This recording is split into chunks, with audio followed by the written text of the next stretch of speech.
Hello everyone, and welcome to Kognito Key. Today, we are jumping straight into a super fast-paced explainer on a really fundamental concept in business law. We're talking about void agreements. Have you ever wondered what exactly happens when a legally binding contract just suddenly isn't? Well, let's look at the exact scenarios that make a contract basically tear itself apart. Okay, so simply put, a void agreement is an agreement that is totally legally unenforceable. It doesn't amount to any rights, and it creates literally zero obligations under the law. So in the eyes of the court, these agreements simply do not exist. They carry absolutely no legal weight, which means you can't enforce them, and they definitely don't give any rights to the parties involved. It's just a complete blank slate. Now you might be wondering, what actually causes a solid agreement to instantly vanish legally? What are the hidden traps that turn a firm handshake into just a handful of dust? Well, get ready, because we're going to do a rapid-fire scenario sprint to find out. Let's dive into this. Right. We'll start with the absolute deal breakers. These are your baseline reasons that will ruin a deal from the very start. First up, incompetent persons. If you're signing a contract with a minor, someone below 18 years of age, or a person of unsound mind, it is instantly void. No questions asked. Second, unlawful objects. If the whole goal of your contract breaks the law, it's void ab initio. That basically means it was void from the very beginning. And third, missing consideration. If there's no actual exchange of value happening between the parties, the law simply won't recognize it. Let's actually look at a quick story to see that unlawful object rule in action. So picture this. Monica agrees to buy some heavy machinery from Somya. But here's the catch. Monica knows perfectly well that Somya had already agreed to sell that exact same machinery to Jennifer. Monica's only intention here is to cause injury to Jennifer's business. Because the underlying intention is malicious and the object is unlawful, the result is absolutely void. The court is definitely not going to help Monica enforce this bad faith deal. Oh, and here is another really fascinating way a contract just totally evaporates. A bilateral mistake of fact. This is basically a mutual mix-up. Imagine Frederick agrees to sell his car to Vicky for 5 lakh rupee. Now, Frederick has 2 cars. One is brand new, and one he bought 5 years ago. Vicky thinks he's getting the new car, but Frederick fully intends to sell the old one.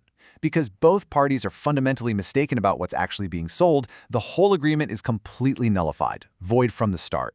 So let me ask you guys a quick question.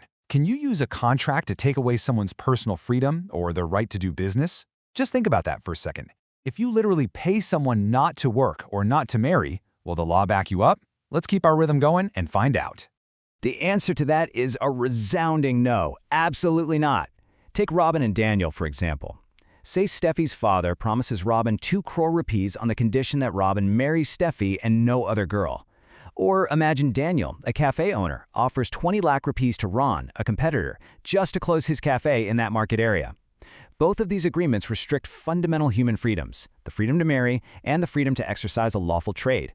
Because they restrain personal freedom, they are absolutely void.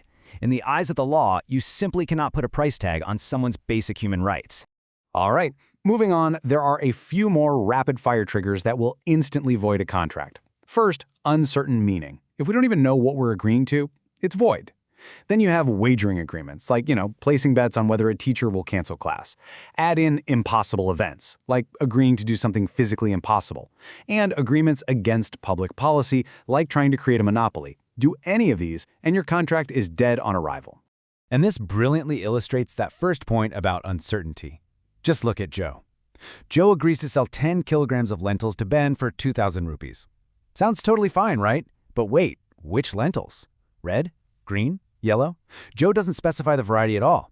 Because there is a complete lack of certainty about what exactly is being sold, the meaning just cannot be made certain, and the agreement is destroyed. It's void. Now, actually, scratch that. If Joe only ever sold one single type of lentil, it would be valid. But without that certainty, it is completely useless. Okay, so now we're coming up on our final and honestly most crucial contrast. A lot of students and professionals studying business law get totally stuck here. They ask, wait, void versus illegal, aren't they exactly the same thing? It is a really common point of confusion, so let's clear it up right now. Let's make this crystal clear. An illegal agreement is expressly prohibited by law. It is strictly forbidden, no exceptions.